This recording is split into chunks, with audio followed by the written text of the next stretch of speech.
Okay, it's time for the Chapter 3 homework review. This was the last assignment that will be covered before the exam, which also starts today. And it's as you find out, it was mostly a conceptual type of assignment, so there really weren't any numerical problems to speak of here. So everything we'll go over today is along those lines as well, covers a few different concepts related to covalent bonding, valence electrons, periodic trends, and things of those sort. So the average this week was pretty good. We were at 9.78 out of 12 for everyone. So I think it's a little bit lower than last week, but again, for these types of conceptual problems, a lot of times if you're missing just one little thing, that'll kind of cause the whole problem to go off the rails. So we're going to shore up some of those things today and talk about the few major topics that we seem to have the most trouble with based on the results that I was able to look at in Blackboard. All right, so the first thing that we seemed to have a little bit of issue with was comparing ionic radii. So we talked in Chapter 2 about atomic radius and how you can use the periodic table. The radius increases as you go from the top to bottom in a column. It increases as you go right to left on the same row. And that periodic trend is fairly straightforward. And as long as you remember those directions, then you'll be able to predict atomic radii pretty easily. Now here though, in this assignment, we also asked you to do a couple of comparisons that involve ions, not just neutral elements. So for those, we have to consider a couple more things. And really when you're looking at comparisons of radius that involve ions, I think the first thing you should always do is figure out the valence electron configuration, or I guess really the entire electron configuration for that ion, and see where are its extra valence electrons located, or if it's a cation, where are the remaining electrons after you remove the ones that are needed for the positive charge.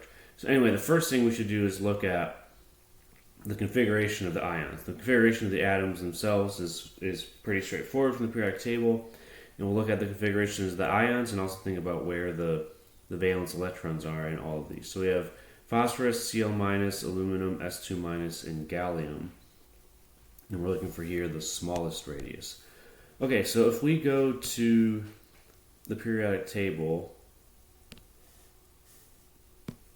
we're talking about phosphorus, Cl-, aluminum, and is it S2-? I'm already forgetting. S2-, and gallium. Okay. So those first four are all in the same row. Aluminum, phosphorus, sulfur, chloride. But again, two of them are negatively charged. We'll have to think about that in a second. But all of these four have 3p valence electrons. They're all in the 3p column. Even the one where we add the extra electron to chloride still goes into the 3p orbital. The two extra electrons for sulfide still go to 3p orbitals. They have the argon configuration. So those are all there, but then gallium is down here in the 4p block, so there's one row down, so we'll have to think about that as well. Alright, so let's kind of keep track of that then. So this is, we're looking at just valence electrons. This one is 3p3, this is 3p6, 3p1, 3p6. I'm just putting in the last electrons. Where are those outermost electrons? Which subshell? And then this one is 4p1.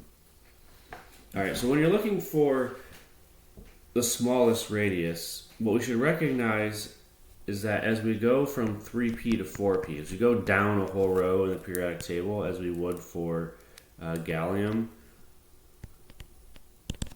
that's going to be a huge increase in radius. So typically, if you're looking for the smallest radius, you want to find the one that has its outermost electrons closest to the nucleus, meaning that they have the lowest principal quantum number. So here we have a bunch of 3p atoms and ions and one that's 4p. So we're looking for the smallest one, we can eliminate this one. So anything where you go down a whole row in the periodic table, that's a pretty big increase in radius, all else being equal. Alright, so now we have to compare the four first ones that all have 3p valence electrons.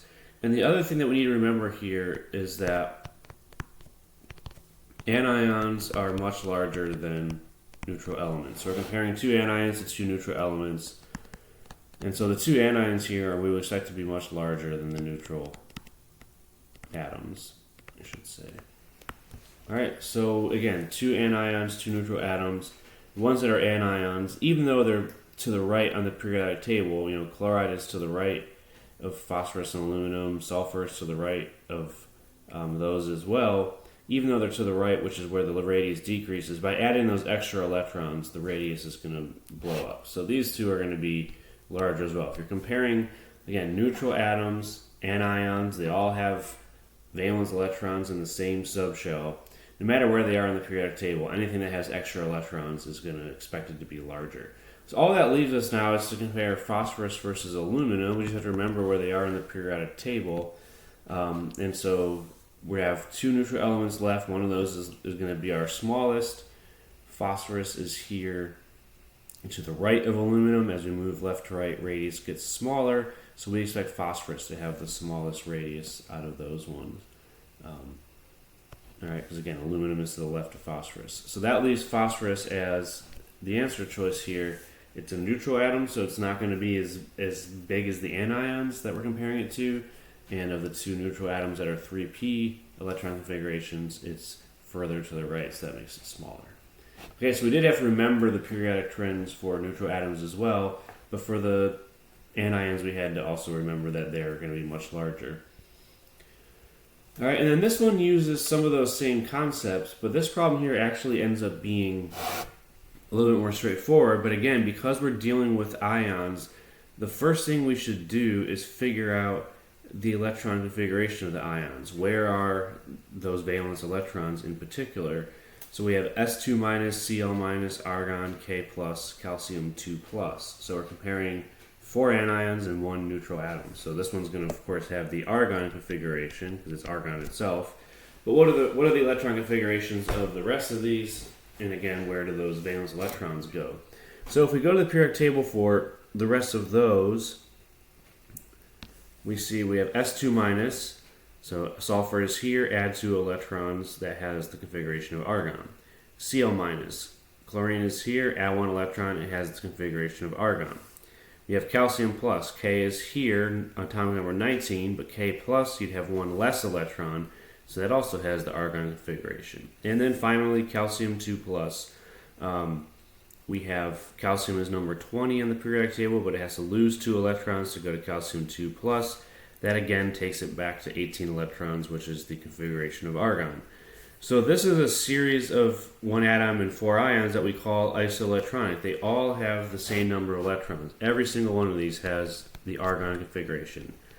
18 electrons, the last electrons are in 3p, but they're all identical in terms of their electron configuration. So this whole series here is what we call isoelectronic, and we talked about this in class a little bit. If you have isoelectronic atoms and ions, meaning they have the same exact number of electrons, then the comparison of the radius becomes very straightforward. So they all have the same number of electrons, all of the outer electrons are in the same subshell, 3p, so the ones that have more protons or more positive charge overall, because they have more protons, is going to be the ones that have the smaller radius. And again, that's because as you add more protons to the nucleus, there's going to be a stronger attraction to the outer electrons. They're going to get pulled in closer, and that's going to shrink the whole thing. So here we're actually looking for the largest one. So that's going to be the one with the fewest protons, or in a series that has cations and anions with the same number of electrons, the most negative charge.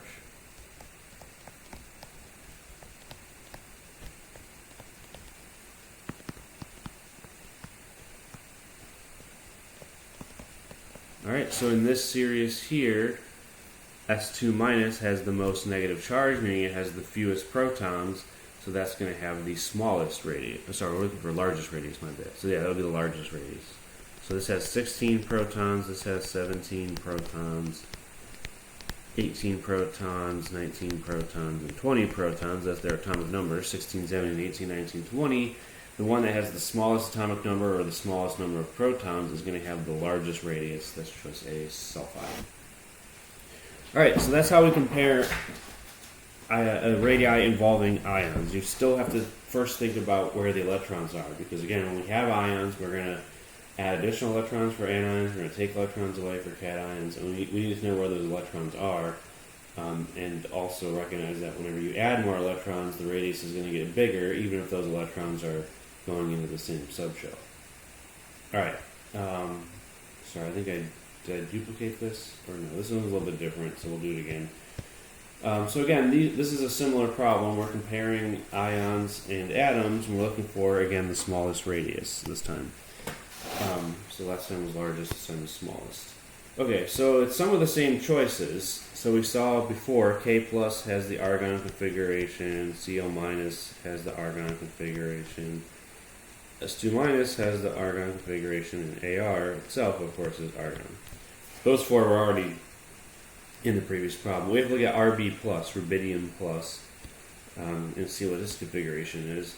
So rubidium is here below calcium, so it's going to have the krypton configuration, Kr. So it's going to still be a noble gas configuration. It loses one electron, now has 36, which is krypton, but that's different than the rest of them. Alright, so the electron configuration for Rb plus is that noble gas, krypton, Kr. And then we can help think about where are the valence electrons. So argon is 3p6, as we talked about last time, but then krypton is 4p6. So again, as we go down to an entire row in the periodic table, Rb plus is positively charged, so it's going to be smaller than rubidium by itself, but its electrons are all the way out in 4p versus 3p. So again, this one would be most likely the largest because its valence electrons are in an entirely different subshell that's further away from the nucleus. But we're looking for the smallest one here, so that means you have to compare the rest of them. And again, the rest of these four choices all have the same number of valence electrons, all have the argon configuration, so the total number of electrons is the same as well. And then we just need to find the one that has the most positive charge if we're looking for the smallest. So K plus has 19 protons, the most positive charge of the rest of those, and that's going to be the one that's the smallest. Chlorine has 17 protons, 16 protons, 18 protons, but K plus has 19 protons, which makes it the smallest of those that have the argon configuration. Alright, so again, you do have to think a little bit about electron configuration, and you don't want to pick this one here because it's on a lower row of the periodic table, further down, meaning that its electrons are further away from the nucleus. Alright, so that's the three we're going to do with atomic radii. Now, the other topic that we seem to have a little bit of trouble with is bond polarity. I got a lot of questions about this throughout the week. It's one of the more confusing topics in this chapter. And there was a couple of problems on the homework assignment where we struggled. Now, admittedly, the two that I'm going to go through today have some comparisons that are a little bit challenging to do without the numbers in front of you. I would say typically the exam questions are a little bit more straightforward than these, so if you can understand and handle these two problems, then you're probably good for anything on the exam. These are two of the tougher, bond polarity problems you could imagine. But what's going to be helpful on these problems is, a couple things. First, the major concept is that if you're looking for, if you're talking about a more polar or more ionic bond, what we're looking for is a larger difference in electronegativity. Alright, so it's not just the electronegativity of one atom we're concerned about, it's a difference in electronegativity. So bonds that have one atom with a very small electronegativity and one atom with a very large electronegativity, those tend to be the most polar bonds. And if they're in the extreme, where it's a metal or non-metal, then you would call that ionic. And so here, if we're comparing bond polarity or bond ionic character, however it's worded, it's really going to come down to the difference in electronegativity between the two atoms. And again, electronegativity is one of those periodic trends that increases as we go up and increases as we go to the right. So in some sense, we're looking for those atoms that are furthest apart in this sort of diagonal direction here. But that's sometimes hard to do depending on which ones we're giving you as choices, and that's what we're going to cover here a little bit on these problems. So if you have two atoms that are in the same row of the periodic table, it's very easy to tell which ones are more electronegative. If they're in the same column, it's very easy to tell. Or if they're along this bottom left to top right diagonal, it's very easy to tell. But sometimes when you're comparing different ones and trying to figure out which one's the biggest difference in electronegativity, you might have opposing trends to consider. It's a little bit tough without remembering some key sort of benchmark values. So we don't need to memorize all the electronegativity values on the periodic table, but I think there's a few that are helpful to know, and not necessarily the numbers, but just sort of the relative values of kind of orienting yourselves on which bonds are going to be polar, which ones aren't.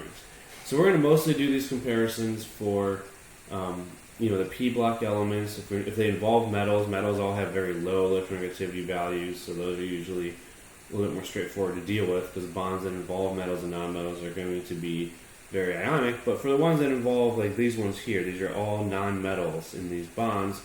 It's helpful to know a couple of electronegativity values that are all the same. So the following elements all have the same electronegativity as each other. And this is helpful to know. So we should go to the periodic table first of all and see okay. Fluorine is the most electronegative, followed by oxygen. So those two are kind of in a class of their own. So if you have fluorine or oxygen in part of your bond, recognize that this is the most electronegative atom on the periodic table for fluorine, and oxygen is the second most, since there's nothing else that compares to those two. But there's some other ones where the comparisons would be kind of tough without recognizing some, again, key relationships. So nitrogen and chlorine here. Nitrogen is, to the left of chlorine, so as you go from nitrogen to chlorine, you're going left to right, which would increase electronegativity. Then you're going top to bottom, which decreases electronegativity. And it turns out that nitrogen and chlorine are pretty much exactly the same within a good approximation. So nitrogen and chlorine have the same as each other. So that's one that has the same electronegativity value. And so if you have a nitrogen-chlorine bond, it would be nonpolar. And then there's some other ones that are sort of similar in that regard. So if we look at another set that's helpful to know, carbon is often going to be bonded to other non-group nonmetal elements, and so carbon is the same as sulfur. Again, it's that same sort of diagonal relationship where you're going across and down to opposing trends, and so carbon and sulfur end up being about the same, and then sulfur also ends up being about the same as iodine. So again, over and down. So those, again, it makes it hard to compare, because you don't really know, okay, if I go over and increase electronegativity, but I go down and then decrease it, which of those sort of wins out. But it's helpful to remember that carbon, sulfur, iodine are all just about the same. Alright, so again, bonds that involve any combination of these two elements, CSI, which is, I guess, a helpful acronym if you're into, crime-solving TV shows, CSI, those three all have the same electronegativity value. And then another one that's helpful to remember, just because if you look at hydrogen here, hydrogen is a little bit out of place on the periodic table. It's in the same column as a bunch of metals, but in reality, hydrogen is a nonmetal.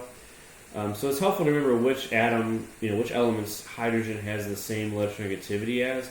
Hydrogen is the same as phosphorus, so it's not particularly electronegative. It's less electronegative than carbon, less electronegative than all the rest of these, to the right of that, but it's about the same as phosphorus. So again, that's a helpful one to keep in mind when you're trying to compare bonds that involve hydrogen, which at least one of these does. So phosphorus and hydrogen are also about the same as each other.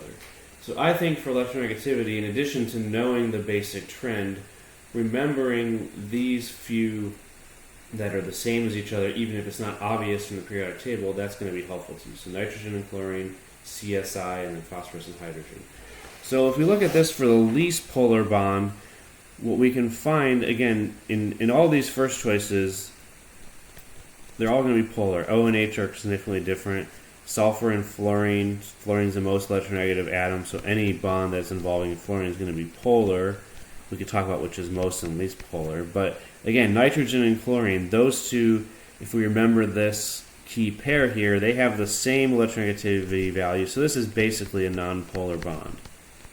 Not exactly nonpolar. If you measure their electronegativity values with enough precision, they're a little bit different than each other, but to the typical 1 decimal place that we report electronegativity values, these are both the same, 3.0 if you're curious in the number.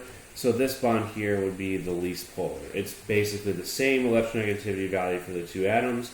Anytime the electronegativity values are the same, that makes the bond nonpolar. So the rest of these are all polar. We could, again, go through and talk about which one is most and least polar.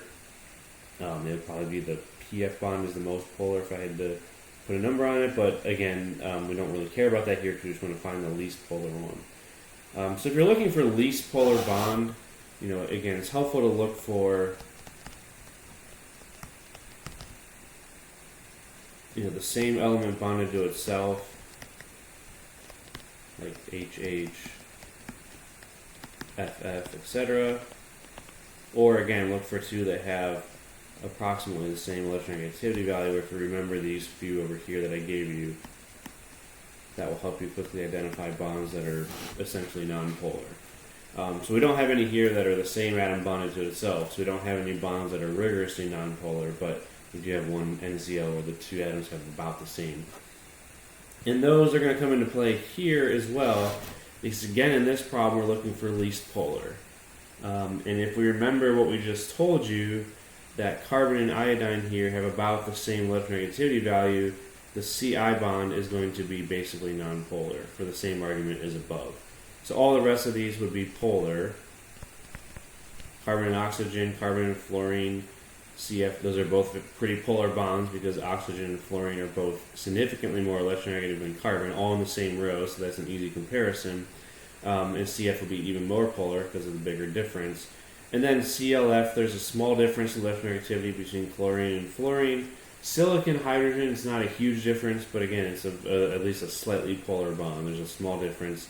Hydrogen, as we said, is the same as phosphorus. Silicon is to the left of phosphorus, so it's going to be a little bit different than hydrogen. And so really there's only one here, Ci, where the two electronegativity values are very close, almost identical to each other. And that's one of those ones up here, again, CSI, which is helpful to remember to orient yourself on electronegativity values that are not obvious from their position on the periodic table. Alright, so hopefully that helps a little bit with some of those comparisons.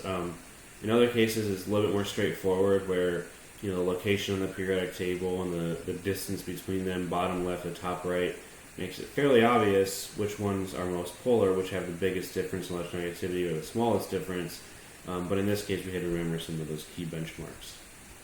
Alright, the last two questions I'm going to go over deal with Lewis structures. And so the first one here asks, which is not a valid resonance structure for the azide ion N3-? So again, resonance structures are involved when you have multiple bonding in an element. And so you're going to have double and or triple bonds, and we can sometimes arrange the valence electrons in different ways around the central atom. And there's sometimes more than one equivalent way to do that, or at least more than one valid way to do that that follows all the major rules. So if we're looking for a valid resonance structure, we should really look for three things. First of all, we need to have the correct number of valence electrons. Alright, so you cannot have a resonance structure that has the wrong number of electrons in it. That's, of course, ridiculous to suggest, because we know how many valence electrons the atom or the ion should have by counting them, and you can't have fewer than that or more than that if you're going to have a valid resonance structure. So that's the first thing to look at. The second thing to look at is the octet rule. So any resonance structure that's valid is going to follow these two ideas here. They need to have the correct number of valence electrons, and they need to not violate the octet rule, again, unless it's one of those central atoms that can. But here we're talking about nitrogen. So nitrogen is a 2p element. It's in the second row of the periodic table. So any resonance structure involving nitrogen should exactly follow the octet rule. Okay, so those are the two major things. Now, another thing we sometimes use would be formal charge. So if we're asking you for the most important resonance structure, the one that's probably most representative of reality, we would also potentially look at formal charge and try to minimize that. Here, we're just looking for one that's not a valid resonance structure, so we don't really have to think about formal charge here. Because again, you can have a valid resonance structure that has formal charge, it just might not be the best resonance structure that you can draw. So really for these, we're going to first focus on if they have the correct number of valence electrons and if they follow the octet rule. So for N3-, let's count how many electrons there should be. We have 3 nitrogen atoms and we have a negative charge. So for the periodic table, nitrogen is in group 5, as we've seen many times in different contexts. So each nitrogen contributes 5 valence electrons.